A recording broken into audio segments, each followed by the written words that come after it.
Good evening, friends. A very, very warm welcome to this special interactive dialogue with the widely acclaimed theoretical astrophysicist, the phenomenal Priyamvada Natarajan, in conversation with the distinguished scholar of physics, Dr. Pratibha Jolly. And this is titled The Sky is the Limit, A Life in Science. Professor Natarajan will map her heavens for us, sharing her own trajectory of engagement, conversations, and may I add, immersion into the radical scientific ideas that reveal the cosmos, which is the title of a much, shall I say, publicized and, shall I say, popular book. And Professor Jolly will help us also stay grounded on this galactic journey. We are deeply privileged to have in our midst several eminent scientists, educationists, students, and I warmly welcome our trustee, Dr. Shailesh Nayak, and our director, Dr. Srivastava, in particular, because I know they have several other events later this afternoon. This event is a collaboration between WISCOMP and the India International Center, and it's a part of a series called Her Voice. It is an attempt to enrich perspectives on the issues of our times with voices that are part of that section of the population that holds up half the sky. And that language is very often on the verge of silence, but it's always on the verge of song. And so today we wanted to foreground that those who wish to sing will always find a song. And the song that we will listen to today is not a dirge, but one of gaining agency and rescripting leadership. Also want to acknowledge the presence of Professor Deepak Pental, former Vice Chancellor, eminent scientist here today with us.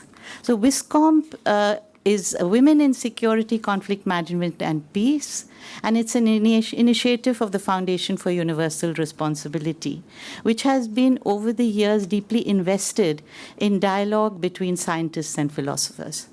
WISCOMP celebrates a momentous milestone of 25 years in its journey this year to foreground women's leadership in peace and security, to foster cultures of coexistence and dialogue in South Asia, transcending conventional borders and boundaries. Additionally, for over 2 decades, WISCOMP has also championed women's leadership at national and regional levels by building robust partnerships with educational institutions committed to gender justice. I will not go into more propaganda, but we've worked with over 45 higher education institutions to initiate gender audits, a first of its kind in India, and something that our speaker has been very invested in for many years. My young friend and colleague Akash Leena actually penned these 2 lines for, may I call you Priyamvada? So she said, for those who dream beyond the known, the sky is just a stepping stone. And the year 2025 also marks the centenary of modern quantum physics, and UNESCO has designated 2025 as the International Year of Quantum Science and Technology to increase public awareness on the applications of quantum tech and to demystify it, to foster international cooperation and scientific collaboration, and to focus on the application of quantum science and technology for sustainable development. This is of particular significance to the work of our chair, Dr. Pratibha Jolly, and many others in the room. Amidst an intellectual revolution in cosmology and astrophysics, the interplay of powerful ideas and innovative instruments is radically reshaping our understanding of the universe. And in the age of artificial intelligence, big science, big data, and rapid technological advancements, the nature of scientific inquiry is itself undergoing a profound transformation. And the UN Agenda for Sustainable Development 2030, Leave No One Behind, and the Pact for the Future emphasizes the critical need to harness the potential and leadership of women in science and innovation to tackle global challenges from pandemics to the climate crisis. Now, it is often flagged that as of 2024, only 26 women have been awarded Nobel Prizes in scientific disciplines, 5 in physics. Professor Naik, please correct me if my data is wrong. 8 in chemistry, 13 in physiology or medicine. And the Global Gender Report 2024 highlights that only 28% of the tech workforce comprises women. But things, they are changing.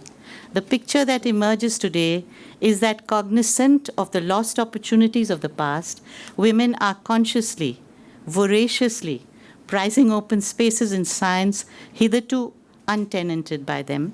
And astrophysics is one such, especially in the US, where Professor Natarajan works and resides. And women are doing it collectively, collaboratively, drawing from the strength of others like them already in the room to expand spaces of engagement. So from human computers who are countering the Matilda Effect to occupying a lab of their own, women in science continue to make strides, steadily chipping away at glass ceilings, navigating leaky pipelines, gender taxes, baby penalties, and challenging biases. In the late 1800s, this is the Harvard Computer Connection, the late 1800s, before they even had the right to vote, a group of remarkable women were employed by Harvard College Observatory as human computers to interpret the observations made via telescope by their male counterparts each night. And they discovered variable stars, they studied stellar spectra, and counted galaxies. Several became famous astronomers, and in their day, including the legendary Henrietta Swan Leavitt. The Matilda Effect, of course, is a term coined by historian Margaret Rossiter in 1993 and refers to the systematic suppression and under-recognition of women's scientific contribution, often with their work attributed to male colleagues. In the international context, movements for equality of opportunity have led to many charters, action plans, and conceptualizations of gender audits, most notably the Baltimore Charter for Women in Astronomy in 1992, and it recommended, among other things, there must be swift action against marginalization of women in the sciences, and also the tenets of affirmative action must include most radically hiring shortlists that should include at least one woman. In India, the Hyderabad Charter followed for gender equity in 2020. It was initiated again at the University of Hyderabad. These charters really outline a range of concerns from policy reform and equitable funding, role of language and institutional culture in ensuring equitable access to creating supportive academic cultures, which you, Professor Verghese, have been working for.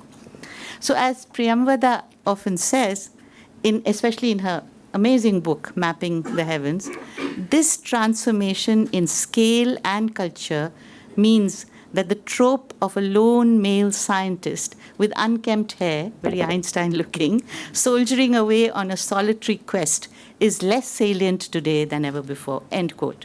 So has the image of the archetypal scientist evolved? Gendered expectations have long shaped this depiction. Does it only still invoke the imagery of a Newton, an Einstein, a C.V. Raman, a J.C. Bose, or has it now expanded to include people like Marie Curie, who has been included marginally, but what about Ada Lovelace, daughter of Lord Byron, whom we all know, and was a phenomenal woman who did things beyond her time. Janaki Ammal, Nancy Hopkins, Evelyn Fox Keller, who I know is a friend of Priyamvada. Indian women have been at the forefront of research, sometimes cutting-edge research in sustainable development, biomedical science and healthcare, shaping the future with innovation and resilience. Of course, we are all aware of the rocket women of India, scientists and engineers who played a pivotal role in leading India's Mars mission. We in India have had our own pioneering heroes. Anandibai Joshi, first female doctor, 1886, along with Kadambini Ganguly, the first woman, actually, she was also the first woman speaker at the Indian National Congress way back in '83.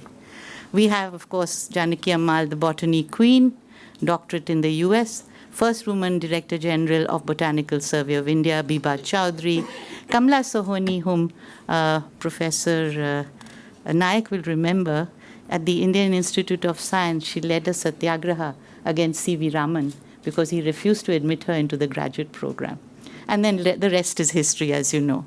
So with regard to STEM, globally, only 30% of all female students select STEM-related fields in higher education. In India, it's interesting that female PhD candidates outnumber men in enrollment in many areas of science.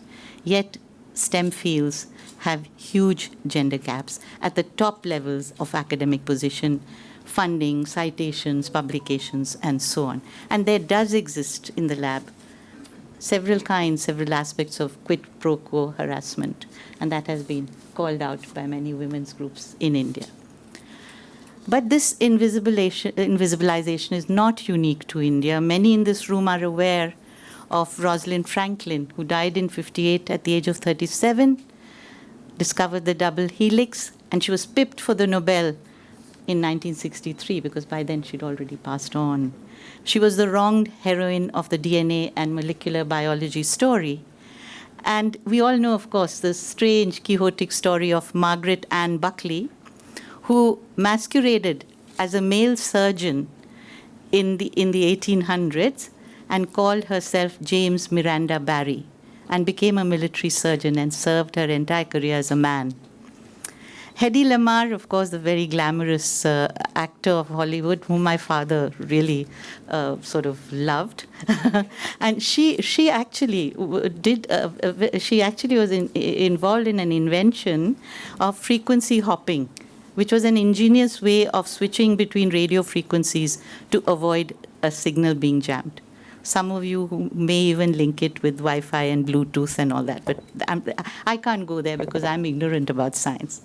So India is making concerted efforts to redress the imbalance. Some of the initiatives by the Department of Science and Technology in India include the Women Scientist Scheme, GATI, which the chair has been involved with and pioneered many innovations in that space. The Swati portal, the STIP, the Kiran, which is knowledge involvement in research advancement through nurturing programs. And of course, there's the Vigyan Jyoti program for women in science and technology. But despite progress, gender disparities do remain. And despite record-breaking numbers of women with postgraduate degrees in science, under 5% of university department chairs are women, and women comprise less than 20% of scientists in many fields that are leading research grants, and a significant data gap persists because there is a lack of gender disaggregated data, caste disaggregated data, and class disaggregated data. But I really shouldn't labor this point because Professor Natarajan herself was very clear that she did not want to bat on the gender wicket, and that she was a scientist primarily, and perhaps also a woman scientist, a woman of color in the United States. But there are several interesting issues that do come up. How can we critically examine the intersection of power, of exclusion, and avowed objectivity of knowledge production within science? More importantly, how can the conversations between science, the social sciences, and the humanities, because she leads a department of science and humanities, be tailored to subserve the public good and the global commons? This is a very important issue. And Professor Natarajan, Priyamvada, eloquently describes the social nature of science transcending beyond neutrality and objectivism by saying, and I quote, "The journey to acceptance of an idea reveals many other facets of science, the emotional, the psychological, the personal, and the social dimensions that extend beyond the purely intellectual pursuit of knowledge." This is like music to the ears of many women who are here. This view is actually contrary to the popular perception of unbiased inquiry by purely objective researchers engaged in deriving fixed truths from nature. The fact is that science is ultimately a human endeavor, and therefore it is laced, she says, with subjectivity, end quote. So scientific discovery often evokes a profound sense of mystical wonder, a Carl Sagan capturing the yearning to comprehend the universe and the cosmos. Yet beyond this scientific sublime lie complex forces of society. Philosophers such as Kuhn, Foucault, Fairbairn have critically examined the social construction of science, emphasizing its inextricable link with power and knowledge production. So can there be neutrality in that sense of the term? Can pure science then adapt to incorporate these interactions? What then are deep disagreements or disjunctures between theory and observations, as Priyamvada found in her own work on dark matter mapping and assumed properties of dark matter? So for a variety of reasons, we all know that universities have abdicated their roles as the sites of the dissenting tradition. We see that very dramatically, not just here, but certainly today in the United States. But the subtle subversions of scientific inquiry continue unabated. Scientists, contrary to perception, do teach to transgress away from the glare of public declarations and campus pulpits, what social scientists tend to dramatize with more noise and pageantry. It is part of the script of scientific inquiry. And therefore, history is replete, as you all know, with possibilities of heretical interrogations opening new continents of thought, the contributions of Aryabhatta, Buddha, Copernicus, Galileo, you name them, all of them, even Edwin Hubble. So the bumpy road from opposition to acceptance that Priyamvada points out of radical ideas is, for the scientist, both challenging and heady. And she quotes Karl Popper, who's a great favorite among social scientists here, and says that those among us who are unwilling to expose their ideas to the hazards of refutation do not take part in the scientific game. So she's challenging the arrogance of certitudes at every juncture of her own journey. So does carving out a lab of one's own mean merely fitting into a male-dominated space, wearing a man's coat, or does it signify the emergence of a pluriverse of science, embracing multiple ways of knowing, of seeing, and of doing? In my efforts to get to know this multifaceted star on the firmament of science, I stumbled on several gutsy and interpret women whose personal and institutional struggles in the hitherto male, white bastion of hard science opened avenues for both voice and agency to enable the genius of scientists like Priyamvada to shine forth. And in this month, when we celebrate Women's Day, we acknowledge with gratitude those pioneering mothers on whose shoulders we stand.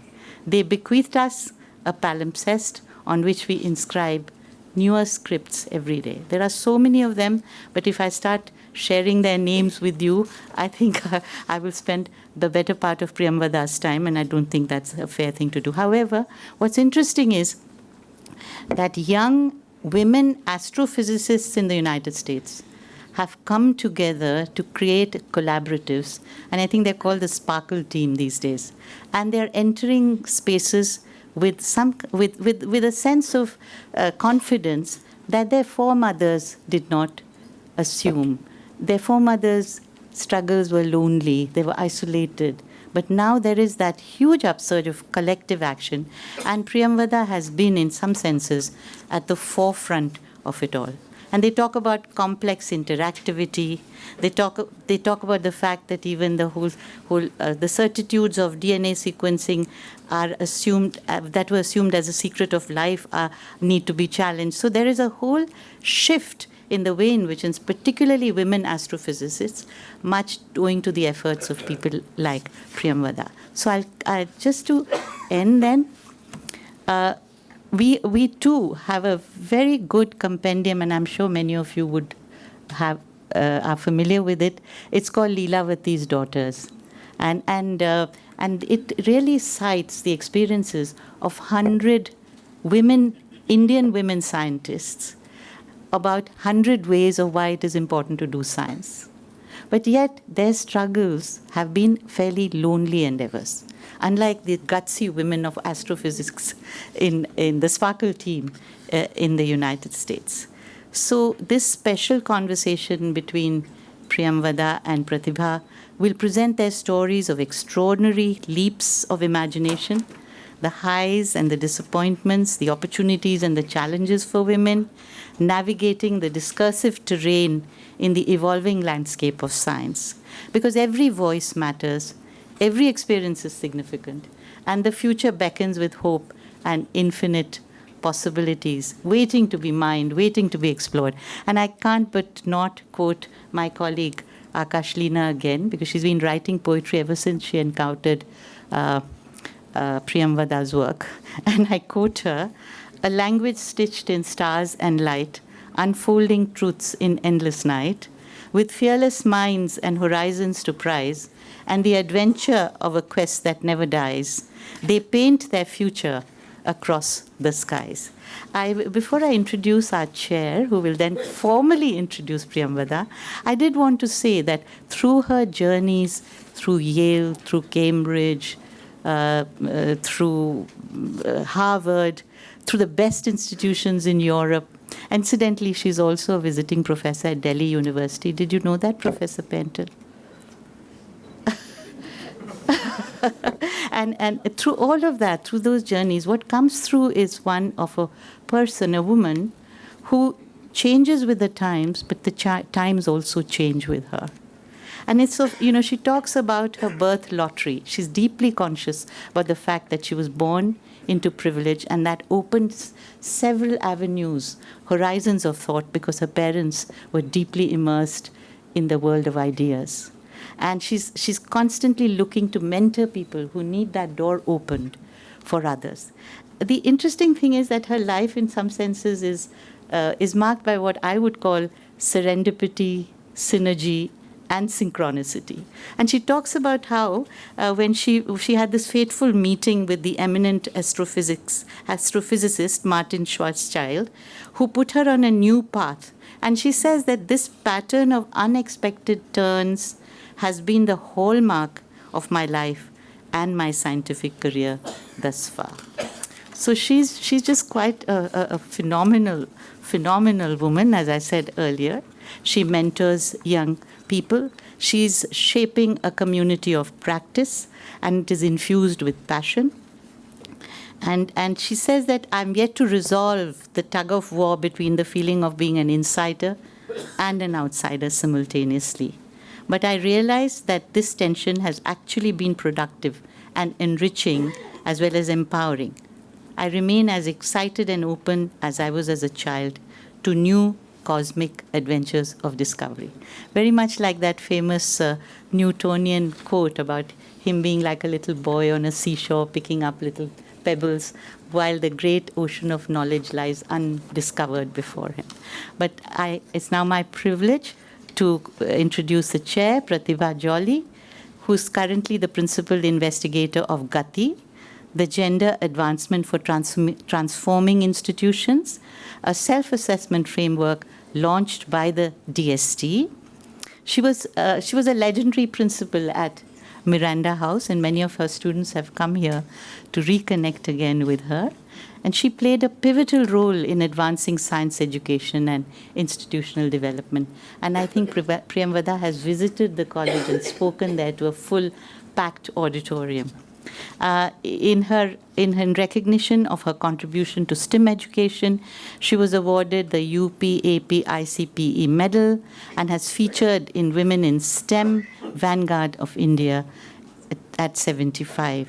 Her numerous accolades include fellowships from the National Academy of Sciences and the Institute of Physics, UK, along with the Nasi Booty Foundation Lecture Award, Australian Leadership Fellowship, and many, many others. and she has made significant contributions to policy development, serving on various committees of the Department of DST. She is deeply committed to capacity building among women scientists, and she is also a great friend of WISCOMP.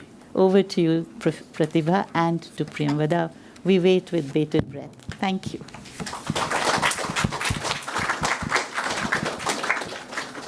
Thank you so much, Meenakshi, for this wonderful opportunity. One, of course, to meet with Priyamvada, and for setting the stage so eloquently.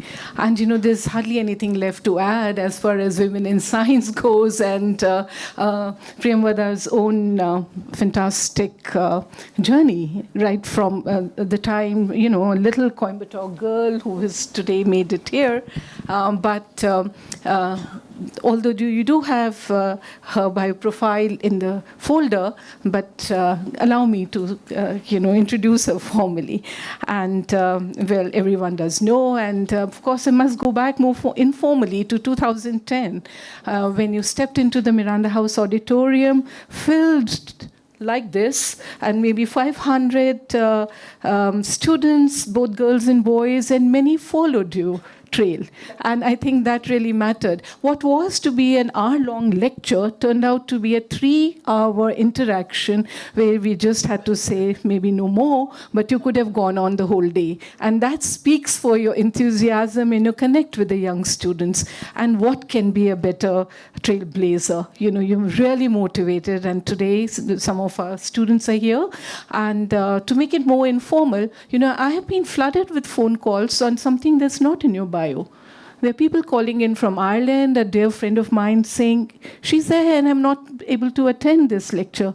Or another saying, and the little known fact is that you spend 1 year at St. Stephen's. And so you are a very treasured 1985-86 alumni who's kept in touch, and you are a beacon of hope for many students. And I do also see very many colleagues and some students from St. Stephen's. It's just unfortunate, it's, you know how things are with the semester break and things like that. Otherwise, perhaps, Meenakshi, this program would have been better at the Miranda House or St. Stephen's Auditorium, because that's where the captive audience is.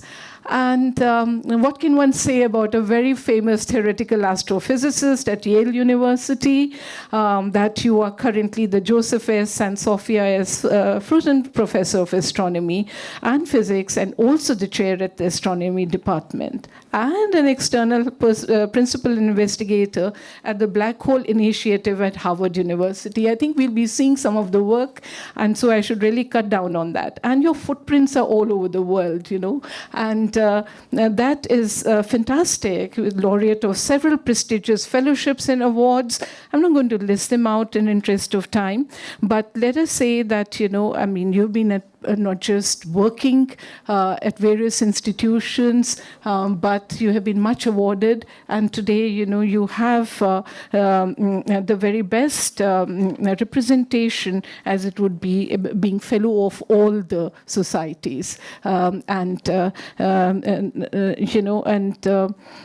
It is the kind of stuff dreams are made of. And we'd like to hear that in your own words. Given your deeply rooted interest in history and philosophy of science and humanities, art, culture, literature, poetry, music, dance, you trained as a Bharatanatyam dancer in early years, and you are a published poet. So, Akashlina, or maybe you would like to have a chat with her. It's no surprise that you are the director of the Frank Program in Science and Humanities at Yale, which is a very unique program for science outreach and learning by doing, amongst other things. The kind of stuff we've been trying very hard at our institutions to subvert the traditional systems and, have early flavor of research in multidisciplinary context at undergraduate level and get them to publish. So here's your role model. And, it's also, I think your more interest in at the moment, also in cooking and stuff is great. And so we will have to capture you sometime on that. So how do you have this life in many parallel worlds while being such a busy astrophysicist? And that is really a marvel. You have such a full life. And that is what makes you ever so special, going beyond the work that you do. And you have been making waves now for seminal contributions to our understanding of the nature of cosmic exotica that you'll be talking about, such as dark matter, dark energy, black hole physics, and for a brand new framework that uses gravitational lensing to make detailed maps of dark matter on small scales within galaxy clusters. So you have also written about your fascination with maps early on, and I hope you will tell us a bit about the work you did with Nirupma Raghavan at the planetarium early on. In 2006 and 2007, the radical idea on formation of black holes takes us back about more than 13 billion years, and the earliest epoch of the universe when the stars and galaxies were just forming up. And that is incredible. In 2015, when the first data was coming in from the Laser Interferometer Gravitational Wave Observatory, the LIGO, and validated Einstein's theory of general relativity of space-time after 100 years, around that time, BBC was interviewing me for a program. And they had a googly at the end of the program. They asked me, where will the next Einstein come from? My spontaneous, immediate response was, the next Einstein will come from India, and she will be Leelavati's daughter. We have just spoken about that incredible collation of women's biographies.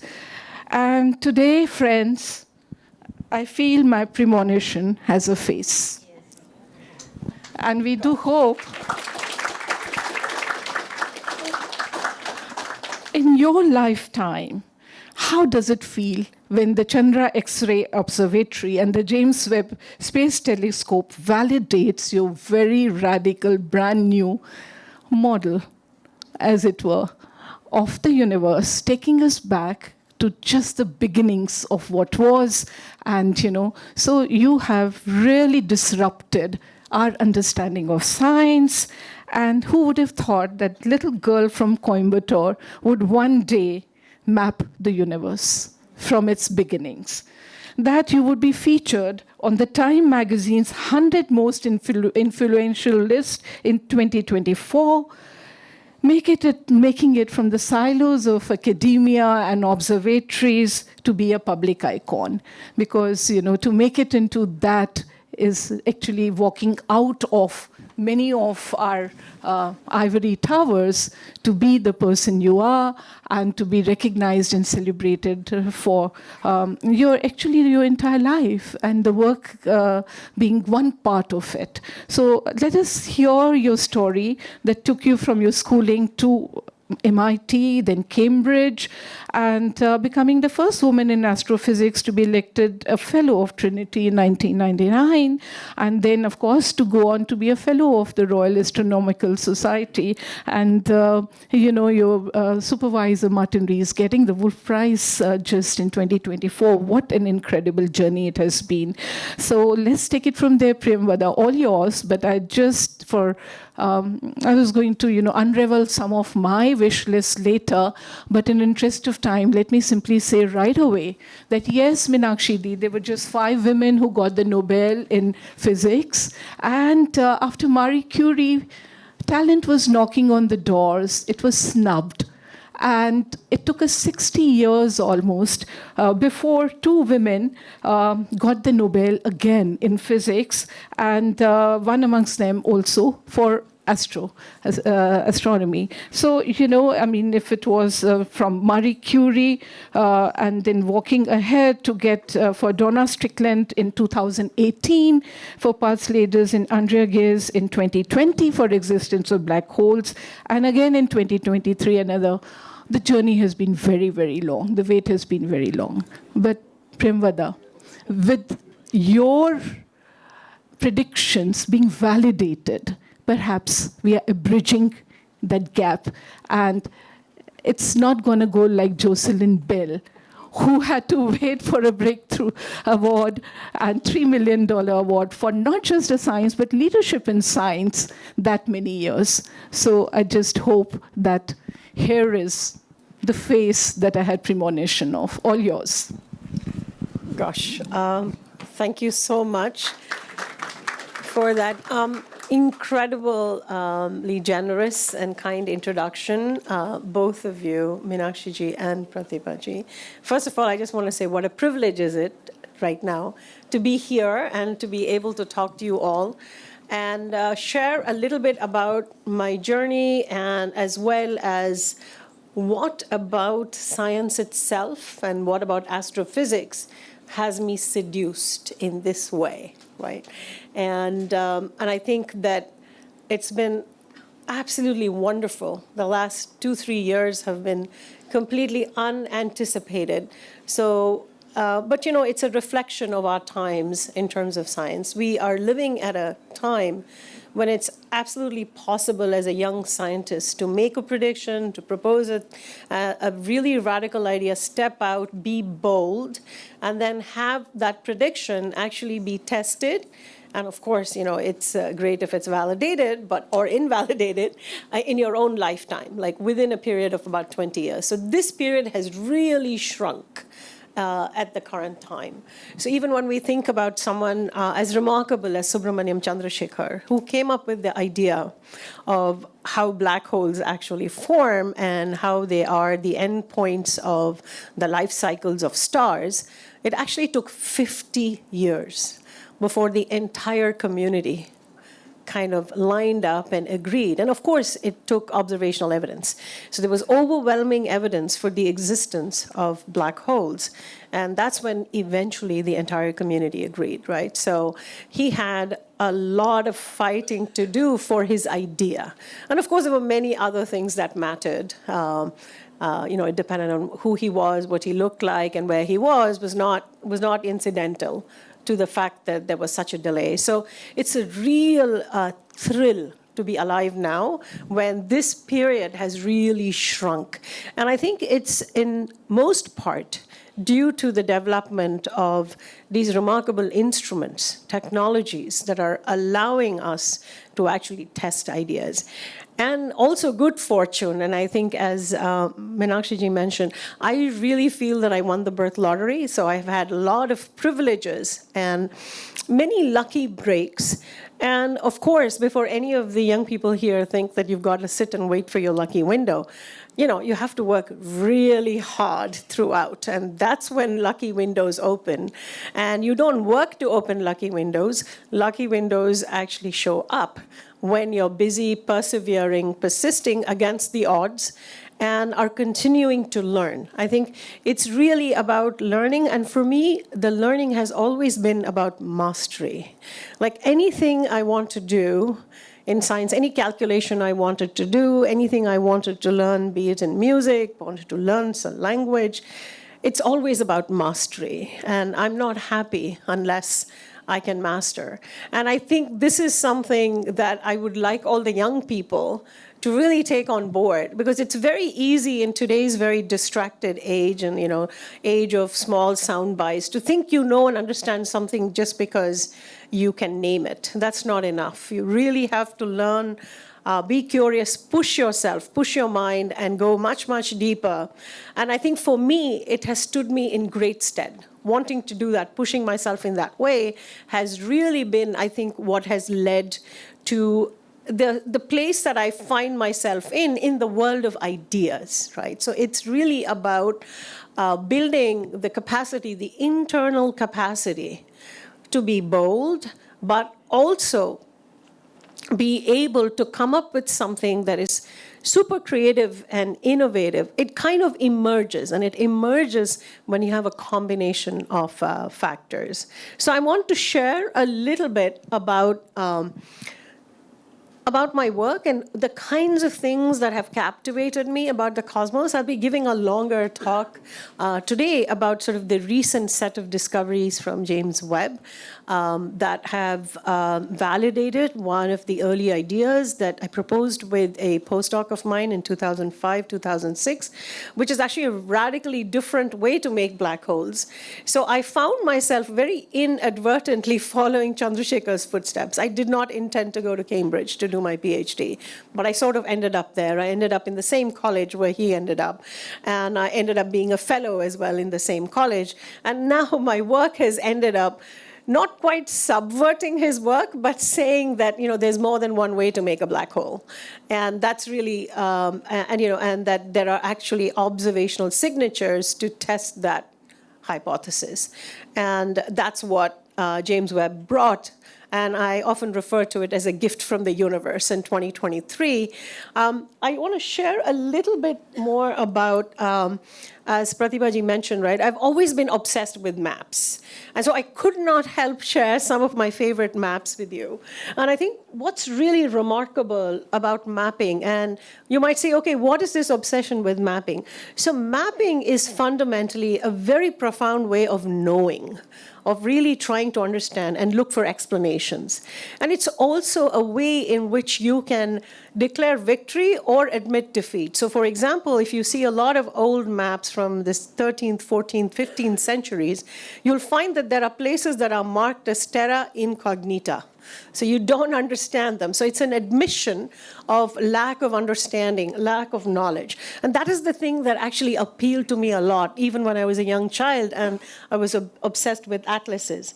So I just want to share some kind of cool maps that I feel very excited about. So one of them, this is the oldest rendition of the night sky that we know.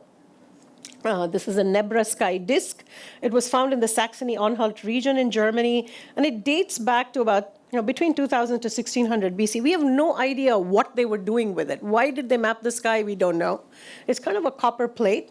It has the Pleiades star cluster, it has the sun, it has the crescent moon, and we have no idea what they were recording, what they were trying to do. But then you move back to 700 BC. This is the Venus sky tablet. And this is from one of my favorite ancient civilizations, other than Indian, of course, is the Mesopotamian. And this is a tablet that marks in cuneiform, this is a deciphered script, the positions of the planet Venus. Notice they already knew that Venus was a planet and not a star, which is just utterly remarkable. And these are, they mapped out on the night sky the position. So once again, we don't know why they were tabulating it. Because it isn't till about 1375, and that's one of my favorite maps. It's from the Catalan Atlas. And what you see there is a fundamental shift in now wanting to map, to look for explanations. Why is the universe, or why is the night sky the way it is? And in that map, we see something quite radical. Instead of a godlike figure that used to feature in most maps, this one actually has, I don't know if the pointer works, it has at the four corners 4 angels holding up an astrolabe. So instruments, so the idea that you can make a measurement and that you can verify and validate an idea, that starts to become part of what gets defined as science later on, as Western science. And you see the origins of that kind of transition, looking for explanation as we would call an explanation today, like a scientific explanation, that starts to happen right then, and as shown in this map. And of course, we all know about the transformative map of Copernicus from 1543 that utterly reordered the solar system and moved the sun to the center.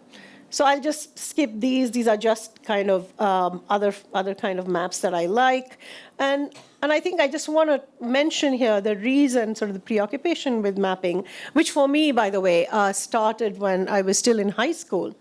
And this is going to date me immediately. So my father bought me a Commodore 64. So people in this room who know how old the Commodore 64 is. And so I was lucky. I had this computer before anybody else had any computers. I taught myself how to program. And I was itching to do a project. I wanted to do something. I wanted to calculate with the computer. computer. And I was an amateur astronomer. And I went to the Nehru Planetarium, which was, the director was Nirupama Raghavan, who was wonderful, who sadly is no more. And I pestered her for a project. So she asked me, well, what do you like? I said, maps.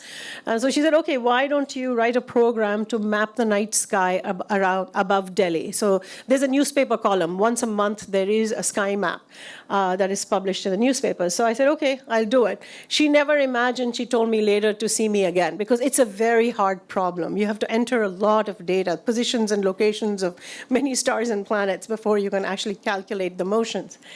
And I showed up about 6 to 8 weeks later after having worked really, really hard on the problem. And this was a time when we didn't have laptops or phones, right? So I actually had to take a printed copy of a map with that printed paper that had, 2 sets of punched holes. I think many of you haven't even seen it. Most of you don't even know what I'm talking about. So anyway, you didn't have a laptop, a screen to show this, right? So I showed that to her. And I had worked out what the sky map would look like above Delhi for the next 6 months.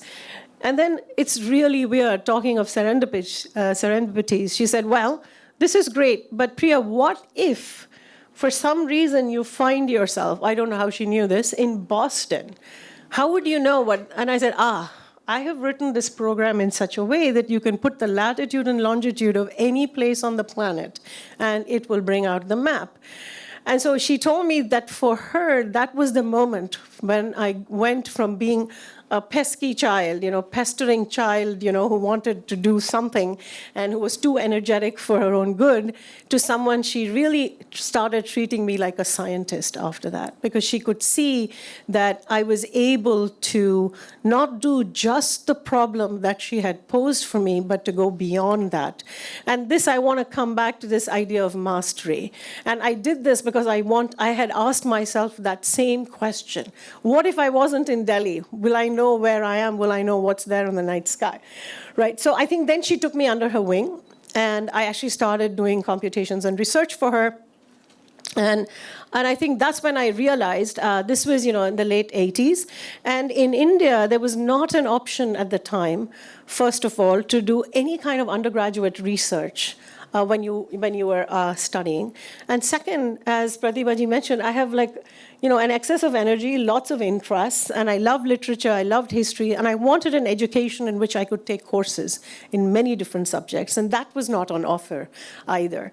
And I did not want to go to the IITs, I didn't want to do engineering. I knew very well I wanted to be a scientist, and so I felt, but I come from a middle-class family, and at that time the Indian economy was closed, right? So it was really bold, and I don't think I knew fear at that point. I don't even know how all of this happened, but I managed to find out that I could apply to go to the US and that I could get full financial aid, which I did.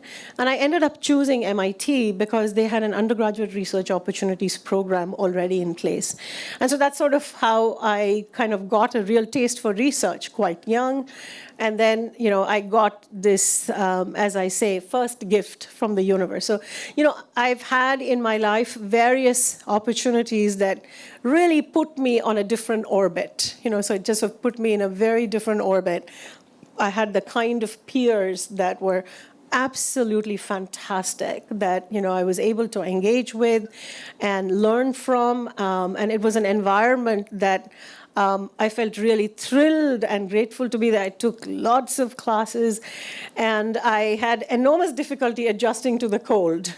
And I would be ill all the time with a cold or whatever. And I would go to the MIT Medical Services. And those days, there was no issue with data privacy or whatever. So, the doctor there could see all the courses I was taking. He could just go and type my name and see. And he would say, oh, you just have taking too many courses. Just go home, eat oranges, and you'll be fine. And drop some courses, right? And of course, I never dropped any of those courses. So I continued on, had a lot of interesting detours. And I thought I'd share a little bit of the journey. So that was, that's me when I was under sort of 2 years old, and that's my dad, who is no more. So the biggest sort of lottery that I won is my parents, who actually let me do exactly what I wanted to do as I was a child, brought me every book, everything that I wanted to learn from, and who supported me through every decision that I took. I was incredibly young when I went to college, and at a time when it was not usual for people to go to America. And my parents said, fine. And later, in my later years, when I asked my parents, how come you actually let me do that? And my father was like, do you really not know yourself? Have you ever waited for permission from us to do anything? So we had no choice. You were going to do what you were going to do. And then by this sort of quirk of fate, I ended up in Trinity College, Cambridge, to work with one of the most incredibly brilliant cosmologists of our time, Martin Rees. I had the privilege of working at the Institute of Astronomy, where I got my PhD. And during the course of my PhD, I was elected a fellow of Trinity College. And I think to date, it remains one of my favorite places because of the kind of life of mind that it manages to nurture across disciplines. So I would be having dinner with somebody, with Peter Hall and, Anthony Gormley, sort of amazing theater director, amazing sculptor, philosopher Simon Blackburn. So, it was just every night was just a real feast for the mind. And then after all of that, I kind of ended up in Yale, New Haven, where I have stayed. It's been my one and only job, and I've stayed there. And so that's sort of been the kind of academic, kind of intellectual trajectory. So I think I'm much more excited to talk a little bit about what I have been working on and why I work on what I do. So I've been really captivated by the invisible universe. And I've always been much more interested in astronomy. So my parents bought me a telescope and a microscope when I was very young. And I made the choice really fast because there was something about not being able to reach and touch the objects in the sky, in the night sky, that actually enthralled me, rather than specimens that I could manipulate by hand. So this sort of fascination to work in a scientific discipline where you could not do controlled experiments was something that I was taken up with. And even in philosophy, that's where my interest drifted. To understand how do you produce new knowledge, how do you produce new ideas in a field, in a scientific field, which appears to counter the so-called scientific method where you can't replicate. So in the night sky, you see a supernova go off there, that's all you have. You can't make it go off again tomorrow, day after, just because you want to check it out again and again. So I think that's what fascinated me. As it turns out, our universe is also replete with these invisible entities that shape the entire universe. So one of them is dark matter. And in dark matter, I found this connection to my love of mapping. And so it brought me back sort of full circle. When I came up, this is during my PhD, I started working on this. And, this sort of developing the frameworks to actually spatially map dark matter. And during my PhD, I also got interested, obviously, on sort of the deep nature of black holes. And these are images that most of you would have seen in newspapers which was published in 2019. I was not involved in this work, but this is showing you the rim of light just outside the edge of a black hole. Just a remarkable feat, this kind of observation. And I think that the interest now, so for example, now I'm very interested in, as Meenakshi pointed out, astronomy is the original big data science. We've always had a lot of data.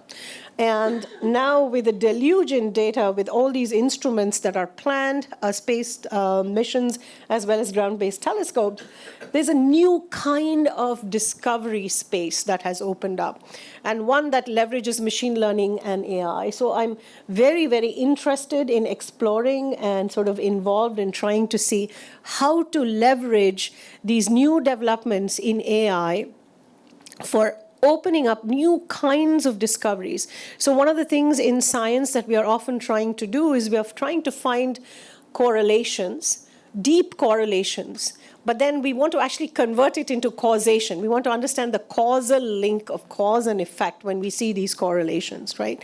And that's where AI and machine learning can really help us, because AI and machine learning will ferret out every kind of correlation there is. And then it's up to us, up to us humans, not AGI, humans, to figure out, are there, is this parlaying new physical laws? Are we learning new principles, fundamentally new principles? So I think that's a very exciting area. Some of this is to just showcase for many of you young people here that, basic sciences are very much at the forefront of these technologies that you see applied to other things, applied for monetizing in other things, that they are very much coming out of this kind of work. So for example, a lot of the algorithms that I developed for mapping dark matter are now part of your MRI machine when you go, and this is not patented, it's all open source, it was all publicly published, right? So in basic sciences, the kind of innovative new things that you do may not get immediately translated, may not get monetized at all, but eventually they do. What is unpredictable is the time scale on which those ideas propagate. So I think I'll probably skip through some of these slides, but just to give you a preview of what is really, you might all be seeing like, a story a day about some astronomical discovery or the other. And you must be wondering, what is going on? Are the astronomers just getting better at PR? Or is the universe really turning up all these discoveries, right? And the truth is, the universe is turning up a discovery a day. And the reason for that is the amazing sets of instruments that we now have devouring the night sky across wavelengths, electromagnetic wavelengths, starting from the longest wavelengths to the shortest wavelengths. And with that, even before James Webb Space Telescope flew, we actually had a pretty good idea of the timeline of the universe. And I'll tell you why this is remarkable. To have this timeline and yet not know the true nature of the key ingredients of the universe is where we are. So we know the story. We know how the story unfolds. We know that we started with the Big Bang, and then the universe expanded, structure formed, galaxies formed, the first stars formed, first black holes formed, and we know that entire clock is about 13.7 billion years. And we also know when the notable other things happened. We know, and the last, the farthest region from which we get direct data is about 380,000 years after the Big Bang. Just think about it. It's pretty remarkable. And we are able to get, microwave radiation from then that carries a huge amount of information because it's coming to us, and that radiation is passing through everything else that is assembled in the universe later on and is catching an imprint of that. So that's where we are. And we know, as I said, we know the timeline, and James Webb has allowed us to clock all of this even better. Those rough timelines that I showed you. And we know now that the formation of black holes is completely mixed in with the formation of galaxies in the early universe. And historically, many of you probably know that, it all started with, sort of understanding. Einstein had the audacity to write an equation on which the right-hand side and the left-hand side involved properties of the entire universe, right?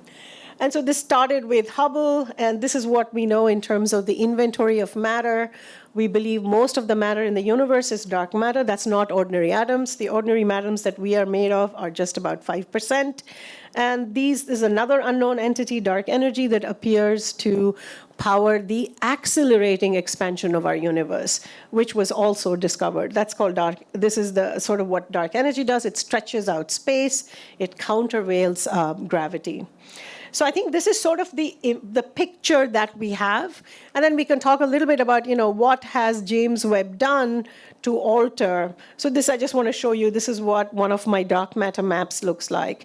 It's a peaks and valleys. This is how dark matter is actually structured in the universe. It's distributed in some places with a lot of excesses and a lot of places with some valleys. And we are able to measure now and map with the data those exact sort of contour map and that sort of topographic map of dark matter. So then let me say something a little bit about black holes before I move to our conversation, which I'm greatly looking forward to. So I think everyone's intrigued by black holes, and part of why they are so popular and they have a hold on our imaginations is because of how enigmatic they really are. So again, this is Einstein's theory of general relativity. It's the gift that, everything that I worked on has been inspired by and predicted by his theory of general relativity, and it's in that framework. So our entire universe, we believe, is a four-dimensional sheet, and that any object that has mass in the universe will cause a little pothole in that sheet. And so you can see this schematically, the sun, and if you have a neutron star which is very dense, the pothole is deeper, rather like the potholes in Delhi, and then you come to a black hole, that's a puncture in space-time. So that's a black hole. It causes a puncture in space-time. So what is the enigmatic property of a black hole? One of the most bizarre and in my opinion, intriguing and exciting properties is that a black hole, or that is basically the region in space where you have that puncture, is that you have this sort of boundary called the event horizon, from within which not even light can escape. So you can never quite see a black hole directly. You always see it only indirectly, and you see it indirectly because of effects that a black hole's gravity exerts on light that skirts close to it. So if you have light that comes really close to the black hole and crosses the event horizon, that's it, it's lost. Whereas there is a region outside the event horizon where I have marked as light orbits. That's the region where you saw that orange donut when I showed you that, we are seeing light around the black hole. So this is the reason black holes, they have these very peculiar properties, but they were very unpopular. Even Einstein didn't like black holes. Einstein was a weird mind in many ways, right? He had these most incredible creative ideas, radical ideas, but then he often didn't like the implications of his own ideas. And that's where I find, I'm personally wedded to my ideas. I'm deeply invested in them, right? Which is not great. You shouldn't be. You should be agnostic. But he actually disliked the outcomes, the implications of many of his ideas. So one of them was a black hole. And that's because black holes also have, when I mentioned puncture, they have this special place called the singularity where all known physical laws break down. So we actually do not have a language even to describe what black holes are once you start approaching the singularity. So in many ways, at least for me, what the black hole does, it's a limit of knowledge, right? It's kind of telling us that that's as far as you can go.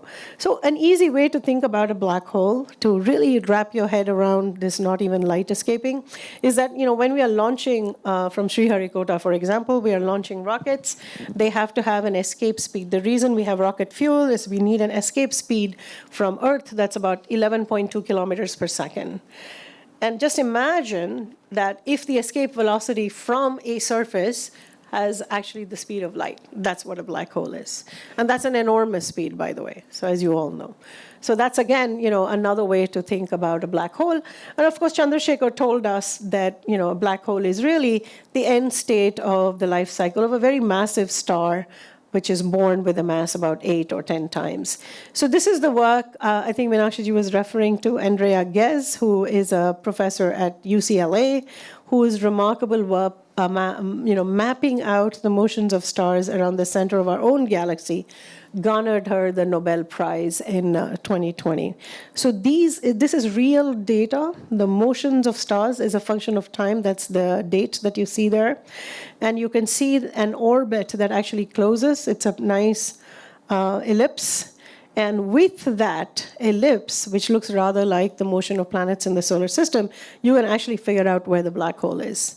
And from the actual shapes of these orbits, you can figure out how massive that black hole is. And that's what she did.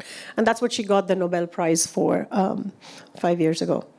So, where are black holes? There are black holes in the centers of every galaxy. So this is a real galaxy, Hubble Space Telescope data. but you're going right into the center, which we cannot see yet. So this is an artist's impression that we have patched on to this. This is a disk of gas that is feeding the black hole, and so some of the material crosses the event horizon, goes inside the black hole, and the stuff that you see glowing outside is the stuff that's skirting outside the event horizon. And then black holes are actually pretty messy eaters, so sometimes they dribble and they give out jets. So all of this is seen. So, but this region of a galaxy we have not seen yet, because we don't have the resolution to peer right down, and the centers of galaxies are pretty busy because there's lots of stars. And black holes also grow by smashing into each other. So let me just skip some of this and move right along to the formation of what James Webb is doing. So what James Webb has shown us, it's opened up a brand new window and has shown us that there are many, many more galaxies, many, many more black holes. And so this, I'll just sketch out this idea that was just mentioned, was validated. So this is a new way to make black holes. This is bypassing the formation of stars.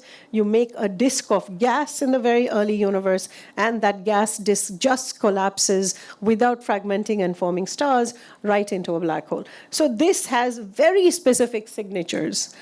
And this, one of the signatures is that the light from that object will be dominated by the matter that's flowing into the black hole rather than the stars. So in a typical galaxy, the starlight dominates. Like our own galaxy, the starlight dominates, and the black hole is pretty inconsequential. So this would be exactly the opposite. And so that's why it was a clear-cut prediction. If you can make a black hole from direct collapse, that's what you would see. And so we predicted that you would see it with both the Chandra Space Telescope and the James Webb Space Telescope. So talking of the moment of discovery, so one of my X-ray astronomer friends, Akush Bogdan, he led the proposal that looked at Chandra data. And what you see here, this is the discovery. I have to stand up in deference to this plot. Okay, so this is the data that you see in blue. And this is a template from one of my models that we published in 2017. And we did a battery of models. We did about 1 million models, million possibilities of, combinations of black hole mass, where it would be, kind of galaxy. So we had a library of models. And speak of serendipity, I chose to publish one in the paper as, at a particular distance, about 470 million years after the Big Bang, because at that moment, that was the farthest I could think of in terms of such an object existing. And it turns out it's exactly the location at which this object was found. So it was pretty shocking. Anyway, so when this object was actually found, my collaborator called me, and we were on a Zoom call.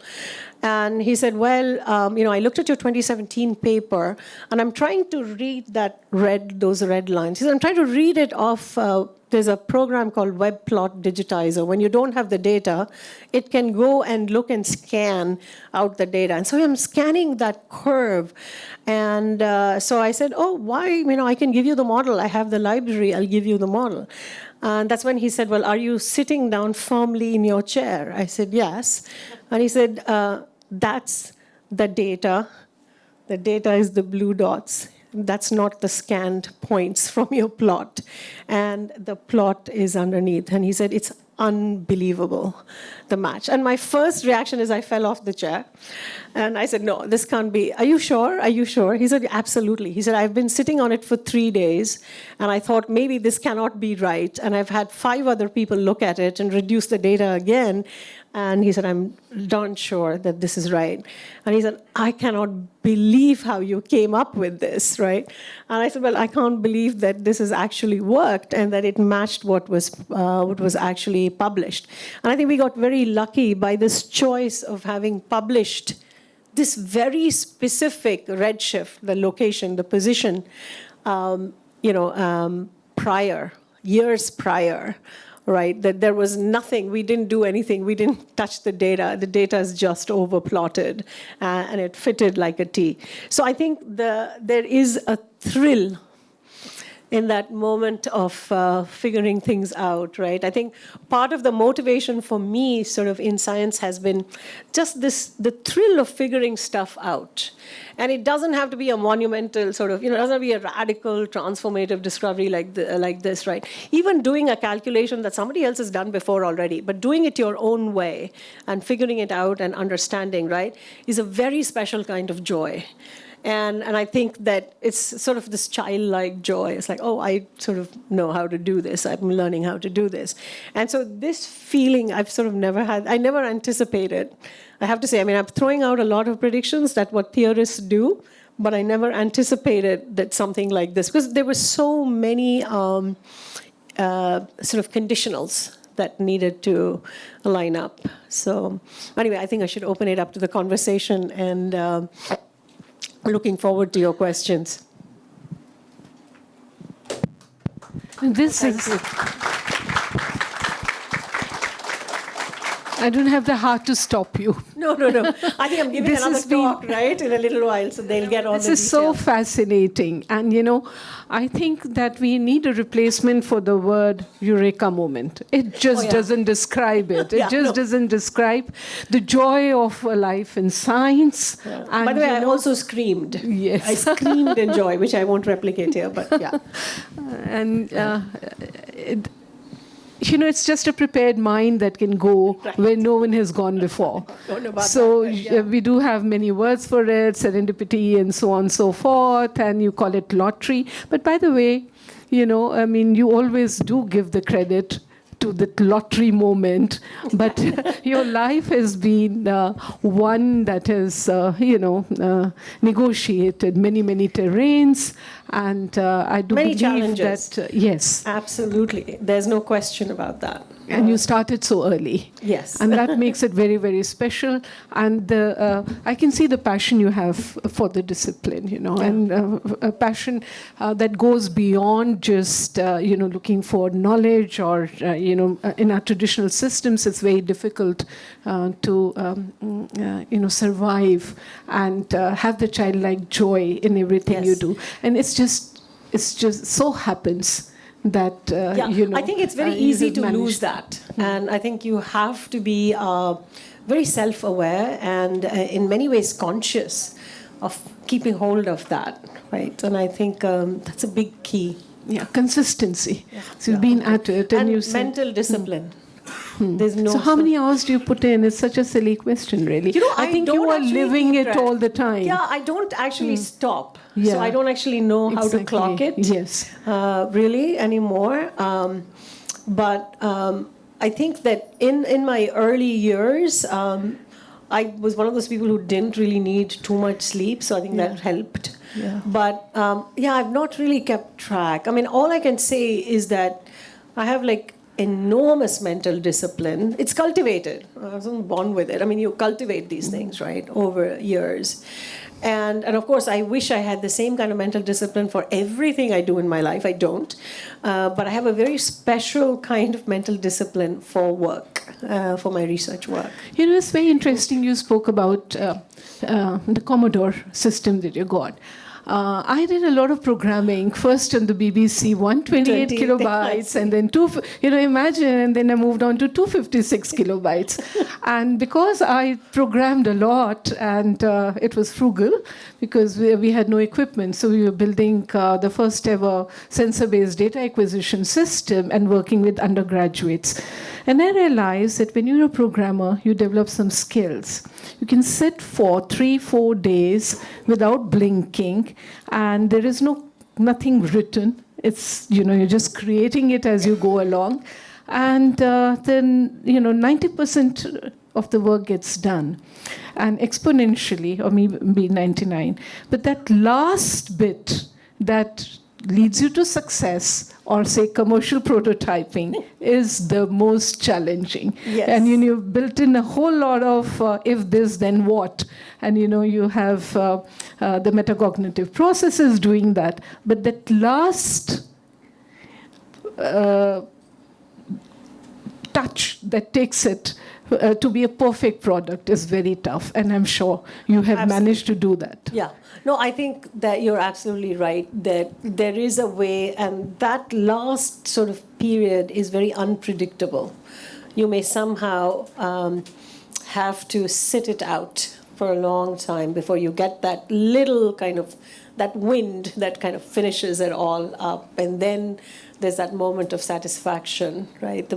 I bet you also savored, right? You would just savor that because you worked so hard on getting that. I think for me, programming, one of the things that, I'm a big fan of people learning how to code, even though now ChatGPT can probably do it faster, better, whatever. Maybe I think it still hallucinates too much. But I think that there's something about systems thinking and problem solving, fundamental to problem solving, that programming teaches you, which is to parse a problem and to break it into little doable parts first, so chunks that your mind can easily get around, and then also realize you start building intuition to which parts of the problem are actually bells and whistles, and what's the gist, what's the key what's the backbone.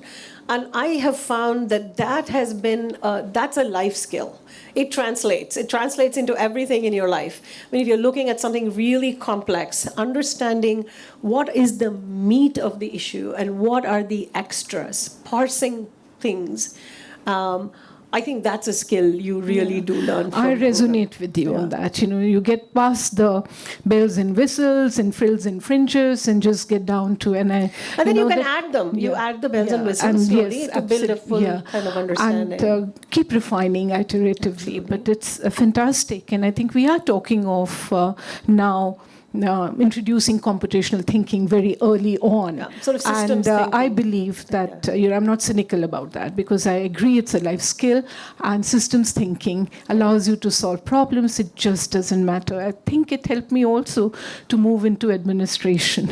I was always a project person, and I thought, what does a principal do anyway? I never met my principal. And this is the time to sit down and do some serious writing and thinking. But there was so much to do. There were so many problems. So project by project, brick by brick, one did make transformative changes. But what trained one was this early way of approaching problems, the system's approach to things. And the other thing I do believe is, and especially for young students, I enjoy the laser focus that you have to the problem. So, though we are supposed to, Meenakshi, speak about women in science and, all those landmines that are there, but somehow I think we skirted the landmines. They were there. In hindsight, there is a story to tell. Yeah. But while you're there, if you do not lose the focus, then the strong foundations on which you can build a successful career happens. That is not something that is the seismic waves you would do withstand that. And, what is your feeling about it? I mean, I think what I have done, right, every time I faced what I thought was, there are obstacles, there are internal and external obstacles. So internal obstacles are in our own minds, and that have to do with habits of mind, and which we can work on ourselves and improve and learn better and not lose heart. And I think I still have a lot of colleagues who get very frustrated when they're writing papers. Because, every paper, as you know, a research paper, you never coast. I never coast. Every time I'm writing a paper, I'm learning a lot of new things. I'm hitting my own mental limitations. And I'm like, I can't figure this out. And then I really have to figure it out. And every paper is like that. And there are people who find that frustrating because they'd like to think, I know everything now. Actually, I don't. I mean, and you have to come with a certain kind of humility, right? But when I've hit problems and challenges as a woman in science, because I'm a woman in science, what I've always done is I've problem solved there too. So one of the challenges I had when I first went to the US, right? I went from the UK system to America, and I didn't have experience with the grants process. And you really have to get funding for the work that you need to do. And what I found was there was a lot of bias because I was very young. So I skipped the postdoc stage. I didn't have a postdoctoral stage. I was directly recruited. In fact, the graduation photograph you saw of mine, I got my degree in 2003, but I already had a faculty job at Yale by 2001, before I had a PhD degree. And so I didn't actually, when people would look at my my proposals, they'll say, oh yeah, this is a bright young thing from Cambridge. Yeah, but she's really young. Like, she doesn't need money this round. Maybe next time. And that was a huge disadvantage because I couldn't carry out my program. I couldn't hire the graduate students and the postdocs I needed in the right numbers to really pull this off. So I waited and waited. And of course, I got tenure. All of that happened. And then I said, now I'm going to do something about it. And so then I started reading that in the biomedical sciences in Sweden, they had done an experiment in which they anonymized the grants. So you couldn't tell who the applier was. And I thought, aha, this is what I want to get astronomy to do. And so, often I would be interviewed by, all kinds of magazines about obstacles in science. So at one of them, I said, look, I had this new idea in my head. So I said, instead of asking me about obstacles, yeah, we all have obstacles. We have to persist. We've got to come through. Ask me 2 things that you can do to not have any obstacles. And I said, and dual anonymous grant proposals. So then I managed to persuade the Hubble Space Telescope Time Allocation Committee to try this out.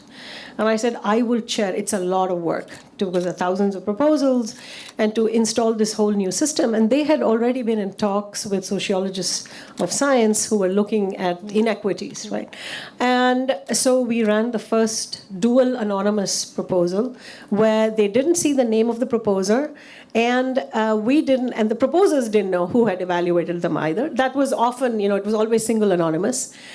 And behold, in one round, in the first round, the largest proportion of women who ever got telescope time got time, and the largest proportion of young people who never got time, and the largest number of people from smaller universities and colleges that didn't have the imprimatur of the Ivy League or whatever got time.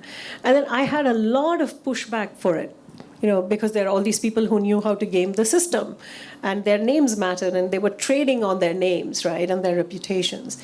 And, 15 years later, the entire astronomy community is dual anonymous. Everything is dual anonymous. So that is a norm now. Yeah, yes, it's the fantastic. norm. It doesn't solve all the problems. It's low-hanging fruit. Yeah. There are many other deeper issues with dual anonymous. So, for example, in NSF, you would have to have broader impacts of your work. You'd have to do outreach and mentoring. And there, people of color and women tend to do a lot more nurturing of the next generation, which doesn't get enough credit. Yeah. And therefore, anonymizing means we lose the capital that we have built, right? So there are these issues that really need to be addressed, but this is low-hanging fruit. Yeah, I saw this paper that you did in Physics Today with the data, which is and doling out time on the space these and observational time is at a premium because if you don't have that, then you don't have the discovery at all, and and extrapolating it because when we have and across the world the data is similar, but especially in India in GATI, for the first time we've looked at gender disaggregated data, and so what does come out, and data speaks for itself, is the obvious bias at recruitment stage. You have, and the women are, breaking the parity barrier at the school level, right up to PhD and early career research, large number of them. And it is just felt that, maybe they're okay going to schools, colleges, and not so well-known institutions. But when it comes to institutes of national importance and the research labs, that's a different terrain. And the best institutions have 8% or 13% women on faculty, and that is astounding. So recruitment, and so female talent knocking at the doors. How do you pry open these doors? So extrapolating what you've said, probably right at recruitment stage, you do need to build in a bit of anonymity. Absolutely. And there's always a question of should things be gender agnostic or gender aware or gender responsive, and we do have a role to play. So women's world is different, but they contribute in such a beautiful way. And I think the passion is unmatched. when women are doing their science, it's unmatched. So have you been able to implement any of that? And at Yale, you have many women, but it's not parity in your department. Not at all. No, our department is exemplar. So we are at parity. But that's because there were many of us who stayed at Yale and ensured that, when we recruit, that we are actually really open. We have shortlists that have enough women and people from underrepresented groups. But at Yale, one of the things, that still hasn't been fixed is pay equity. So we don't have pay equity. And, the university tells us that there's a committee that does pay equity, but in truth, a lot of the administrators in universities think that we as faculty will probably not talk to each other. Unfortunately, a lot of us are friends. We know how much, we share. And we know that the men are earning much more than the women on average. But there too, one of the things that happens is I hate this metaphor of a pipeline, as though we're all being smooshed into some little pipe. But there is a narrowing in terms of the numbers. And so even at Yale, although as graduate students there is parity, or at least there is symmetry in the sense that it's commensurate, the proportions are commensurate with the previous stage of the pipeline. So there are as many graduate students in physics who are female as there are undergraduates who are majoring in physics. So you're not actually losing as many people. In the biological sciences, you're losing a lot after the PhD. And that's because they're choosing not to stay in academia. And there's a lot of research that's now very competitively done in pharma labs. So you have top-notch labs that absorb, and women are not going into academia. But in the physical sciences, you reach junior faculty, you're already not quite reflecting the graduate school ratios. And then if you come to tenure, you definitely don't. And then you reach the stage, for example, at Yale, sort of the final stage is to have a named professorship. And there's absolutely no parity. It's a very, very small fraction of women. But there's awareness, though. And the reason we have awareness is that, for example, at Yale, we have a very unique body called the Women's Faculty Forum. And it's kind of an advocacy/activist group of senior women. And I've chaired it. So it's chaired by women at different times. I've chaired it for a few years, for 3 years. And, you raise awareness about what's really going on. And what I started doing is collecting data. So we started collecting data on promotion timelines and the productivity. So at places like Yale, and I trust this has happened in India already, you have maternity and paternity leave. But you always see that after paternity leave, there's enormous productivity during paternity leave for the men. And the maternity leave for women is a gap. Right? Yes. I mean, they're somewhat busy, right? And the men are somehow managing to disengage from their paternal duties and keep going in work, right? They get a booster dose, they get leave from all these duties of teaching and administration. Yeah, this is very interesting because if you do look at the academic pipeline and, the turbulence because of all kinds of implicit and explicit factors, and I'm not using the word bias, but call it, the turbulence and also the attenuation as happens. But it's, quite interesting that in our IITs, and I've looked at the first generation and then I've looked at all the 23, hardly 5% women reach professorial level. Already there's so few. And when they do, sometimes a director will say, no, I have women all over. And then, and you see, yes, there is a woman all over. There are not several women looking at many, many things. I know it's really mundane. One thing we found was a good marker for any institute. So, I often go to lots of physics departments. It's like a number of women's bathrooms and how accessible they are. Yes. That is telling.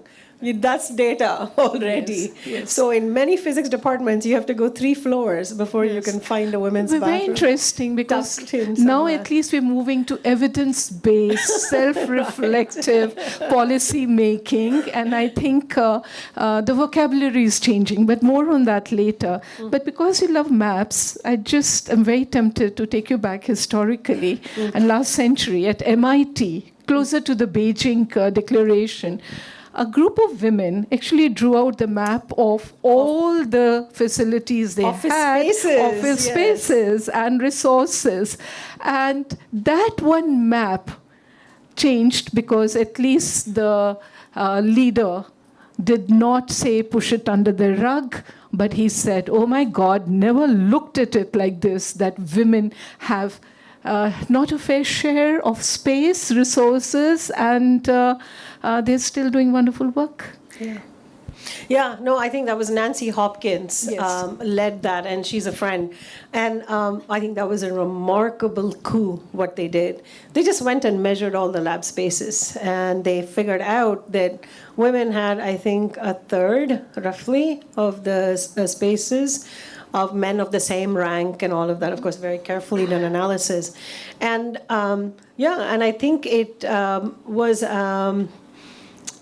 is this being recorded? Yes. Okay. Beautiful.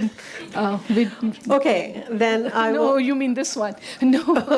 Because I was just going to say, I think, much as I love MIT, I think it was also a good PR moment for them. It was not just that the president was very sympathetic. He was pretty shocked, and I think that they realized that this was there was a way to transform this terrible statistic into a growth moment, right? And so they came out with it, and I think what was important is the repercussion and the ripple effect it had on many other institutions, and because it was MIT. So, you have a powerful place that actually institutes some small change or draws attention to something, then there is an inevitable ripple effect that you have. And yeah, that was absolutely fantastic.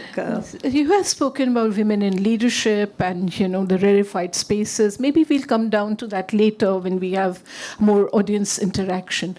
You also, while in India, in public spaces, we do not have pay disparity and a gender pay gap. It can be very significant in corporate sector and other places. Yeah, I mean, in the United so States, it's much more so in these private Ivy League institutions. Yes, yeah. So the state universities, right, all the salaries are public Yes. by name. So you can look up everybody's salary.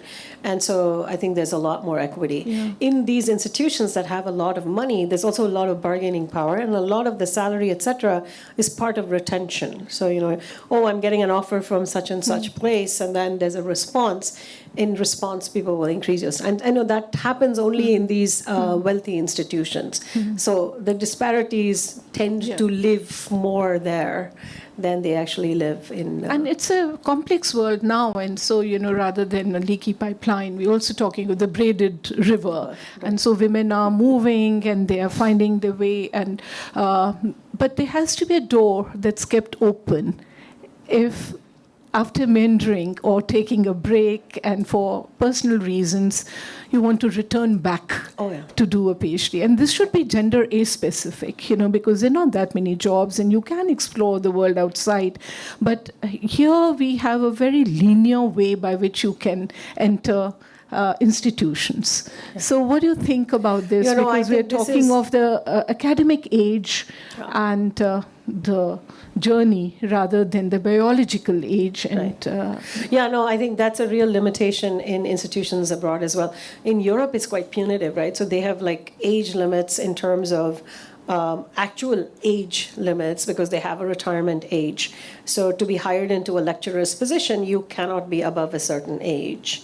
In the United States, it's a little bit more relaxed. However, there is, if you want to have a research career in academia, quite well, in some disciplines like physics, there is no stepping out and stepping back in. I mean, it's really rare. It's extremely rare that there are people, and there are people who've had very unconventional paths. So, for example, one of my colleagues is Deborah Fisher. She's an exoplanet hunter. And so she started out her life as an emergency room nurse. And then she ended up marrying the cardiologist doctor, having 3 children. And then late in life, she moved to have a career in astronomy. She went and had a PhD and then continued on the path. But that's a very unusual kind of case where, she had very strong mentors who sort of helped her make that transition. It still is, and that is a very complex issue. There's economics in terms of, workforce and the ages of workforce and the pay that's related to age kind of matters. But then I think it's also in science, there's this deeply embedded prejudice that we have that it's only the very young people who can do great work. And you don't have that in the humanities and in the social sciences, because there you think that, experience brings you wisdom. Especially in mathematics really suffers from this idea that, your best work is done when you're 25 or 20 or something, and then you're dead, basically. Mm-hmm. So I think we carry that prejudice as well of somehow age impacting your creative capacities, which is not held up by cognitive neuroscience today. Yeah. So as we talk of, it's in any discipline or any arena, talking of the women's world or the world, because especially in academia, the role of mentors and, learning from the best groups and going, sniffing out to the end of the world, the best professor. So having men allies and men collaborators is ever so important. Absolutely. So I think that what is heartening to see is that in academia now, younger people are talking about mentors versus sponsors, like mentors who will speak to you, and sponsors are people who will speak for you. And in my time, there was hardly an understanding of the difference between mentors and sponsors. And I think that's where, again, I mentioned that I was lucky that I got really committed mentors. And I think there is effort needs to be put into seeking mentors.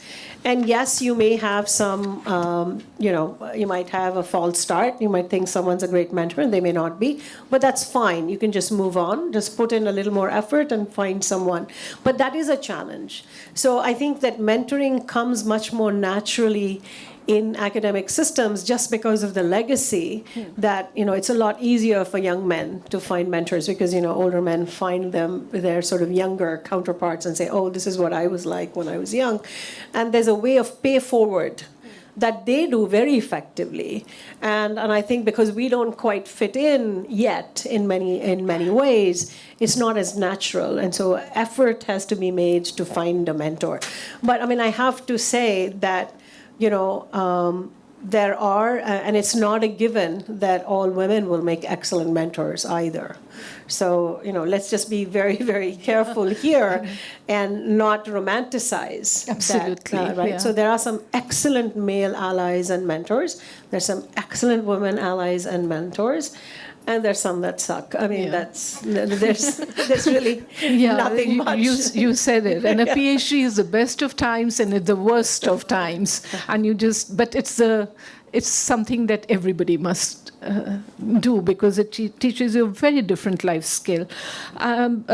One last thing here. We spoke of intersectionality. And, in your case, it's also intergenerational. You were prodigious almost, You were a talent working with the very best. And you already had a job when you went to Yale, And so you were hobnobbing with all the greats. And you had the courage to walk up to even, anybody. And it changed your life too when you made Absolutely. your critical decisions. But you yourself have, though you say it's a small team, you have a large number of PhD and postdocs and the full spectrum of intersectionality, in terms of gender, race, geographical area, socioeconomic. Yeah. So how have you managed to create such a cohesive group? I think it takes work. It takes a lot of conscious work. And I've just tended to always remind myself of all the mentors, like Evelyn Fox Keller, all these people who through my life just took me in, right? And so I'm always aware of wanting to pay forward and understand that each kind of student and postdoc requires something very different from me as a mentor. And so I first sort of, get to know people. I do a little project to get to know them, to see how this was going to work with them and see what it is that they would need. So some students, some postdocs they don't need much intellectual help. They just need a little bit of confidence building, right? And so I think understanding what each of those persons needs and whether you can offer that has held me in really good stead. And yeah, I know right now my research group has one American, one Costa Rican, one Brazilian, one Indian, one Chinese, Taiwanese, and I have 2 Europeans. So that's my current research group of 9 people is sort of really mixed.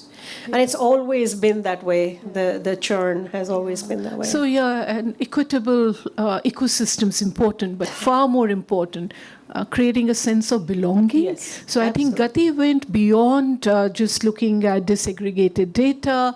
We looked for 360-degree review of policies, but gender and climate and creating a sense of belonging was the most important. We have in the audience Professor Paintel, who's been Vice Chancellor of a university. Professor Paintel, would you have some comments to? I don't know. I think I have just heard of a genius in many ways. I've always felt that the hard science is really in physics and maths. The real thinking that you create an equation or a theory and others then follow you to prove or disprove it is a very elegant way of doing science, and it is not everybody's cup of tea.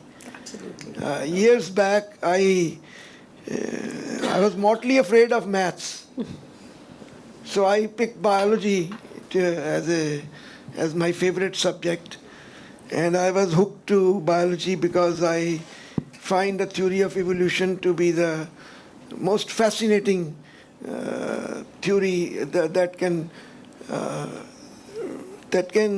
give us the way in many walks of life in how we are behaving even as human beings and human societies today. But when I want to tell you this, I wanted to do something in evolutionary biology. And at Punjab University, if you are a botany student, you cannot take any you cannot do electron microscopy, you cannot do any biochemistry course. You have to do what the botany does. And that is, I think, far bigger weakness of Indian education than people not getting a chance. Even if you get a chance, you cannot bring in interdisciplinarity in your thinking.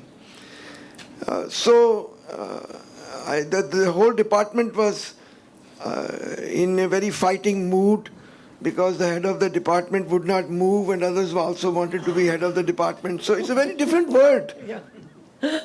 And I had to apply to go to United States for a PhD because I was very happy in Chandigarh. You know, unlike her, there was no great ambitions. If you are in a good town, good city, okay, fine, PhD karenge, kuch karenge. But I had to go to US and nothing like what the universities which Priyamvada has worked in. I went to Rutgers and it's very uneven. And there was some good faculty, and in Boxman Institute of Microbiology there were some good people, and there were others who did not have any money because it's a competitive grant system in the United States. In any case, I did some good postdoctoral work in England later. So getting into a good lab is a very important thing. But what I wanted to tell you was that in evolutionary biology, everything was explained that can happen. We only knew about mutations in the coding region of the DNA, the gene, the structural part of the gene. And all the mathematicians were fitting everything that evolution can explain. Overfitting. With those small changes. Yeah. And then, because biology is so structural, when people found out that the promoter region can up and down the expression at a different time the gene fires and you can have developmental changes, All this came when the structures were discovered. So there was no great theory making in biology at any time. Yeah. You have an electron microscope and you peep in and you see. So it is very good for mediocres. You can make a lot of mark in biology by even if you are a mediocre. But I doubt if you can make a mark in physics and mathematics if you are a mediocre. So that's what my... No, I think you're being too humble there. But yeah. Yeah. No, everyone has to now today. Everything you need to know maths, data is everywhere, and so on. And quite interestingly, because women are 60-70% in the biological sciences, and so. And Lata, maybe you'll have something to say. But it's the ecosystem that can create the challenges. Yeah. No, I think it's a shame that still one of the limitations in the Indian system is this lack of flexibility for taking courses and exploring rather than the set curriculum, right? I think there are now new universities, like Ashoka University, for instance, where you can actually take courses. They are modeled after places like Yale, where there's a humanities requirement and there's a broad science requirement, and you can kind of, foray and explore, and you can change your major even after the first or the second year, and you're not pinned down to be sort of doing botany if that's what you chose. I think that would be great if that kind of flexibility were possible. You debunked the two cultures and almost did a PhD in history and philosophy of science. It's unfinished, I know. But very interesting. But we also have multicultures in the sciences themselves, and one lab doesn't talk to another. We have Professor Mini Shaji Thomas, and from a rarefied discipline of engineering and technology, and has been a professor at Department of Electrical Engineering at Jamia Millia. But you were the director at National Institute of Technology, Trichy. So huge challenge, and love to hear your experiences. Yeah. Okay, I would like to go there. Okay.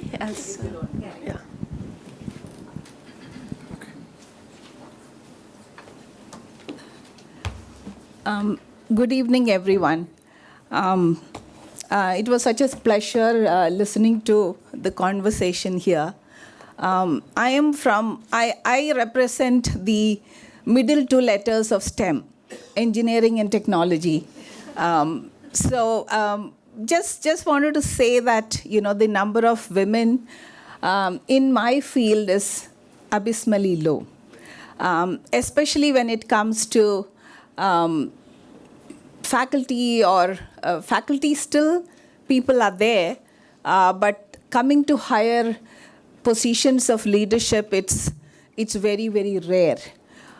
For example, when I was the director of NIT Trichy, I was the only lady among 90 directors of institutions of national importance, all IITs, all NITs, all triple ITs, all ICERs.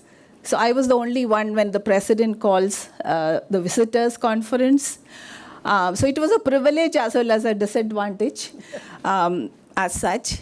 I'm from a small village in Kerala, studied there. But then when I look back, how could I come to Delhi, do things, and reach wherever I am? So a few things resonate with Priya, because I think being innovative is very important. So I wanted to just tell, since there are many young girls around and many people around, you have to be innovative if you want to reach somewhere, because if you follow somebody, it's not going to benefit. So I think we have so many examples around who innovated than following the beaten path. So that's my first learning. And second, of course, whenever you are doing something, you have to be very thorough with it, especially when it comes to about your research work. Priya already mentioned, but I'm talking about leadership positions. Why women are not coming up in leadership positions? I think two reasons. One is they are not ready. Many women shirk. When I was in Trichy also, when I asked somebody to take up leadership, one lady, many women, they don't want to. That's one reason. Second is, even if you get into a position, we don't do our homework well. You have to be very thorough with the rules and regulations and the files you have to read. So you have to put in a lot of effort to be the master of things. Then only you can lead. Because when I was director there, I had no chairperson board of governors for 4 years. And hell of a lot of problems. So I had to be thorough with the acts and statutes and how to conduct meetings professionally, everything. So nobody can touch you then, if you are ready with. So that's my second. I think that resonates with the mastery which you mentioned. And the third one is fix your priorities, because I think without that, with all the distractions around, unless you decide what you want to do in life, it's not going to be easy. If you want to reach somewhere, you have to fix your priorities as to what are your goals, and multiple goals, probably one or two, because one may fail. You may not reach there. So you should fix those priorities when you are young, I did that. I wanted to be a teacher all my life, and I wanted to be the best in whatever I do. And then positions and other things will come to you automatically. So that's what, and then as a woman, as a lady aspiring to be doing well in your career or to reach the sky, I would like to add two more points. One is, as a lady, to succeed in life, you need to develop your support system. There is no other go. And I would put it in two ways. Support system internal and support system external. Internal, I mean your family, your parents, your in-laws. I lived in a joint family after my marriage till now. But that was the greatest strength. And then your colleagues, and the one in your organization, that's your internal support system. Not all, but you have to pick, you have to understand who is your support system. So you have to develop. Maybe it's your helper at home, because then only you can devote time. And the external support. I survived because of my mentors from outside my organization. Because from inside the organization, it may be, you have to get out somehow, because many organizations have very toxic environments sometimes. So you need an external support system, which I developed through my professional society, which is IEEE. So I have friends across the globe. I have mentors across the globe. And that's what helped me survive. And the final thing is forget and forgive. Because I have seen so many people keeping grudge that you're destroying yourself. You have to forget, forgive, count your blessings, move on. And nobody can stop you. Thank you very much. Since suddenly we are talking of leadership, and as she said, to reach that in institutes of national importance, the data speaks for itself. But in India now we one have of the another point that we didn't touch upon that's really important is to build resilience when you fail, because you may fail and actually you will fail. Mm-hmm. And so learning to cope with that failure and transforming that failure at an event into a motivation for doing better rather than internalizing that failure and pushing down your confidence or whatever. I think learning to deal with your own emotions, and in particular how you react to failure, because when you have these, ambitious goals, you are going to fail. I mean, it's a given. And that happens with everybody. But Exactly. also now, Men and the women, whole we all have debate to. whether women need to be fixed or to be resilient, or the system needs to be fixed so that, you provide a larger perspective. But we have Gitanjali Sethi from Stephens, and since we're talking of leadership, we are beginning to think in our country that, there is need to produce leaders, catch them young, not just in schools to do science and so on, but catch young faculty across domains and let's see, what have your experiences of a recent program that's been launched to get young women to, talk of leadership? Yeah,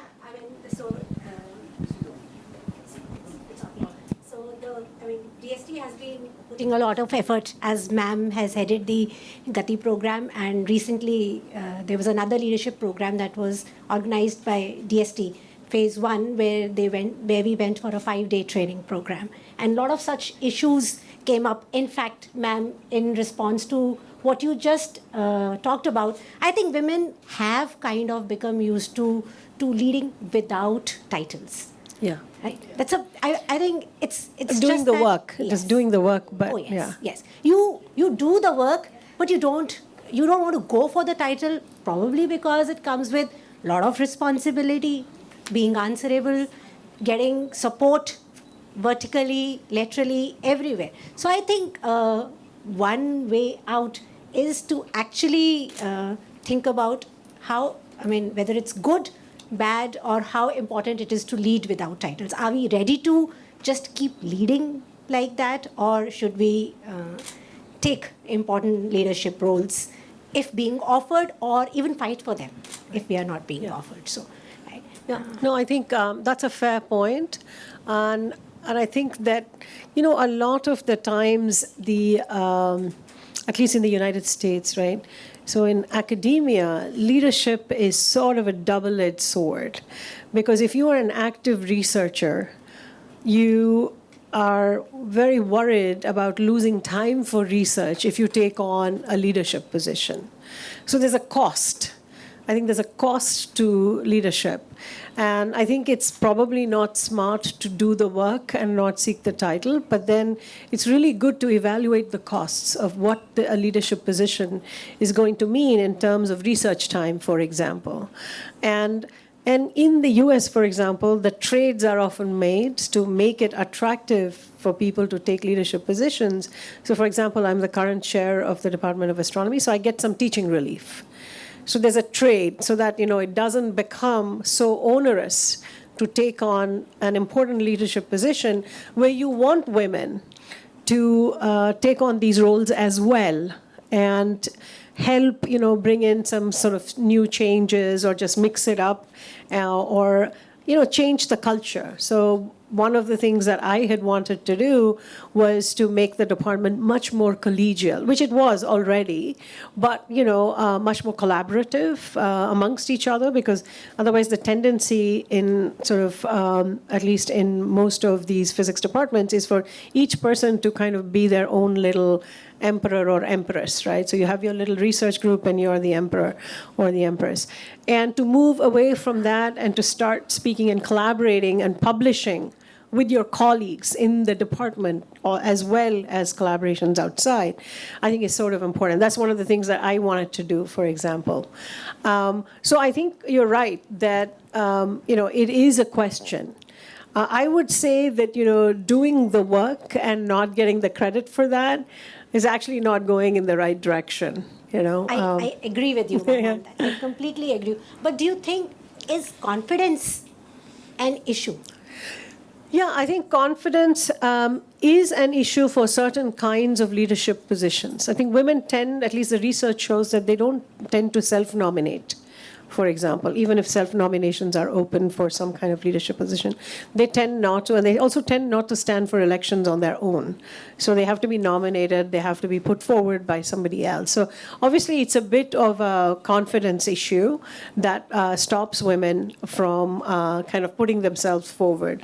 But, in certain circumstances, I find that certain academic cultures are just so aggressive that it's not clear, again, what the cost is of wanting to become a leader. It might be more productive to remain in the ranks and to see how you can be a much more effective researcher, mentor, rather than necessarily lead. But then develop the skills. So one of the things they do at Yale, for example, there are these leadership training workshops that are quite routine. And you all sign up and you get trained and you get retrained. And once you've done those trainings and you know how to deal with conflicts, difficult situations, difficult decisions, etc., then that builds confidence because you now have the skill set.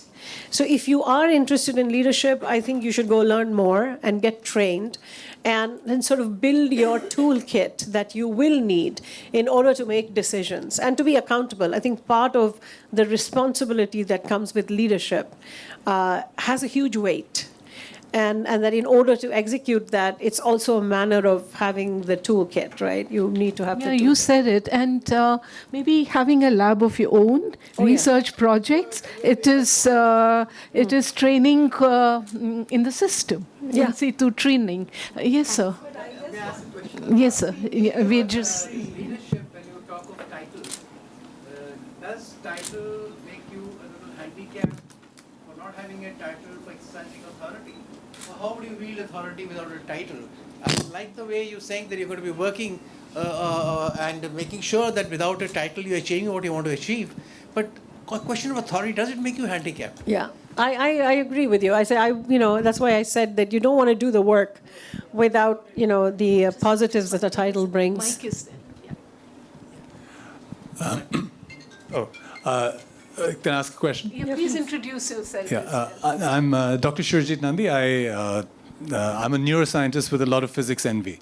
I was wondering... I'm glad you came out clean with that, yeah. I was wondering if you have any advice for a 17-year-old girl who's in high school and is a very interested and successful physics and math student, is studying in the UK.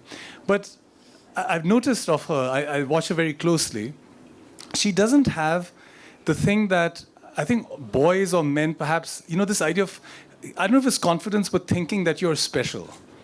So, she does very well, but she's not willing to be, say, Josephson or something, or,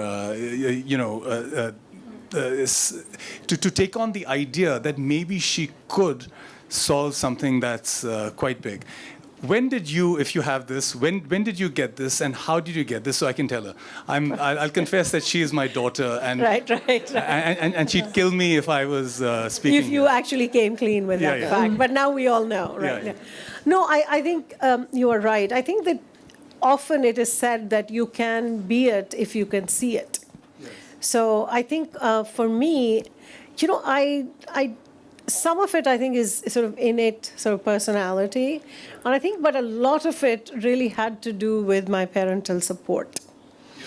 And I think there's a way in which, I have two siblings who are, so I was the only daughter and two sons.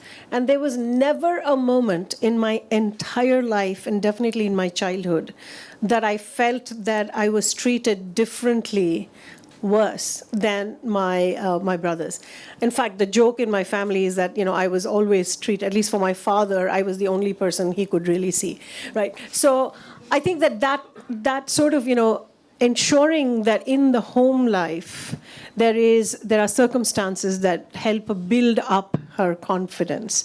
I think growing up today is much more complex because unlike my time when I can say that my parents did this and now the peers and social media have a lot more impact than you as a parent can have on her. And that is the truth of the matter, right?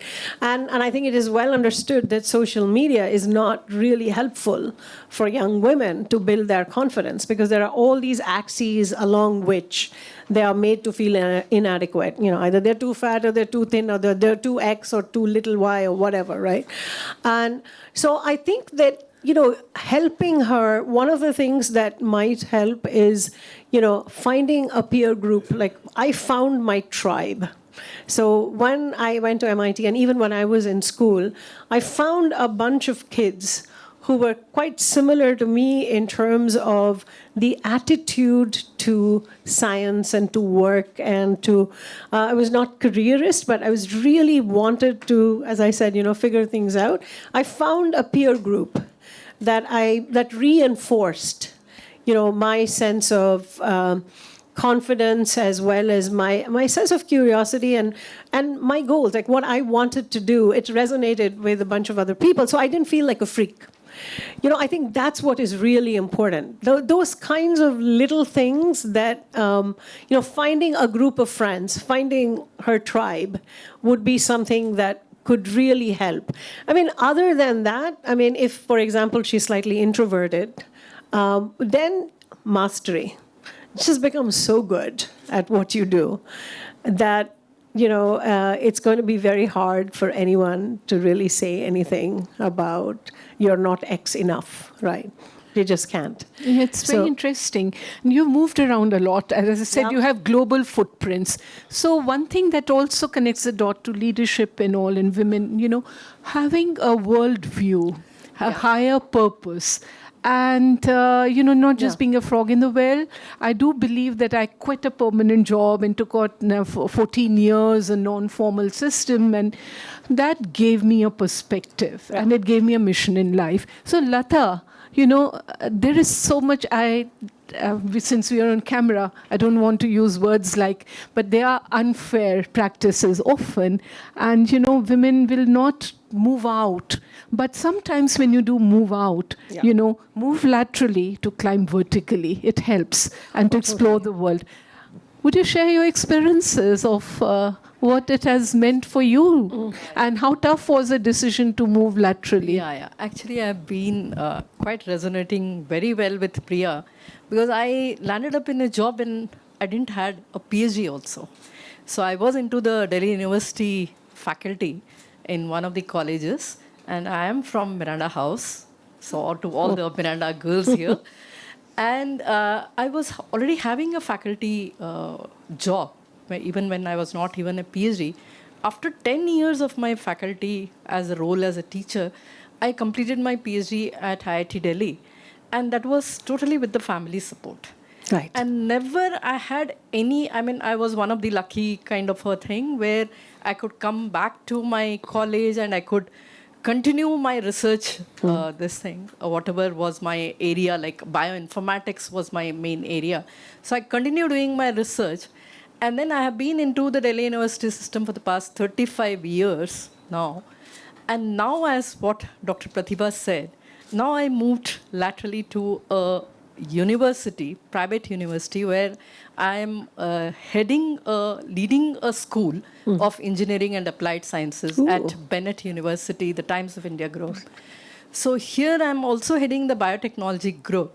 Now, I'm not going to talk more about the women in leadership, because as you mentioned, it is just your passion, how you want to lead your life, and you have to find out the ways, and the opportunities come to you automatically. You don't have to actually look out for the doors. You just open up, the doors already open to you.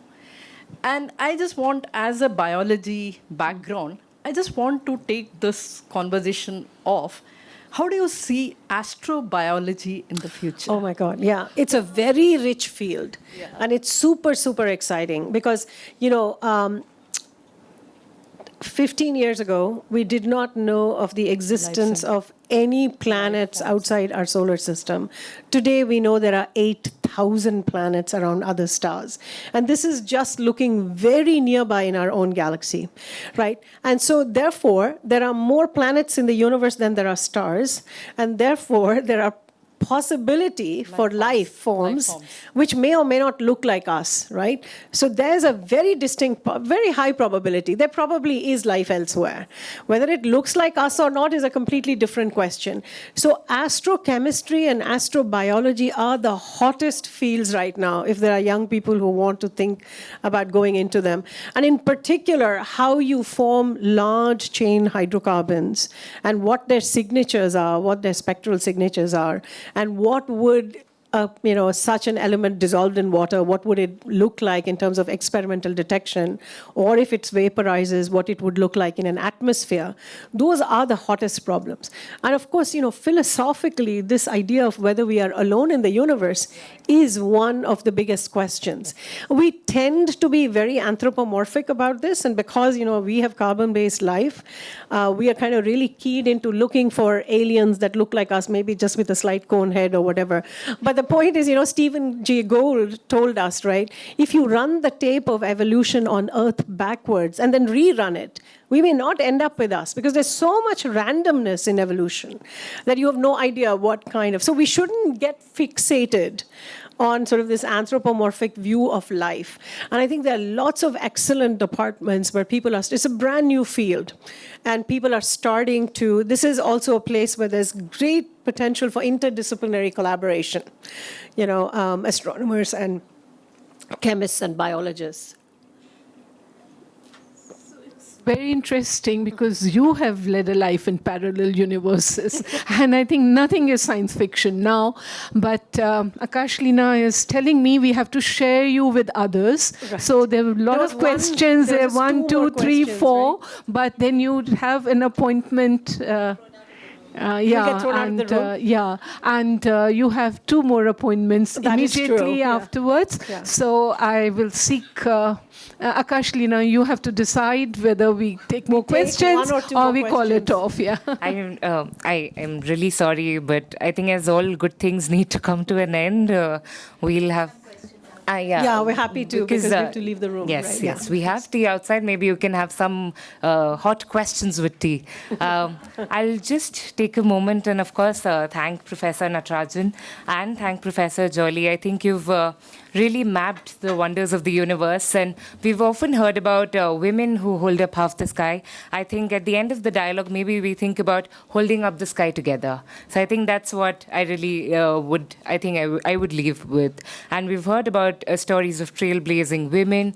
We've heard about stories of courage, resilience, and hope. And we've also dealt with some difficult questions about the introspection within the scientific community, about certain questions of whether women need to be fixed or the structures and the ecosystems need to be fixed today. So I'm really grateful. I think you've been a role model for most of the people here as well. So thank you for taking time out. And of course, Professor Jolly, none of this would have been possible without you.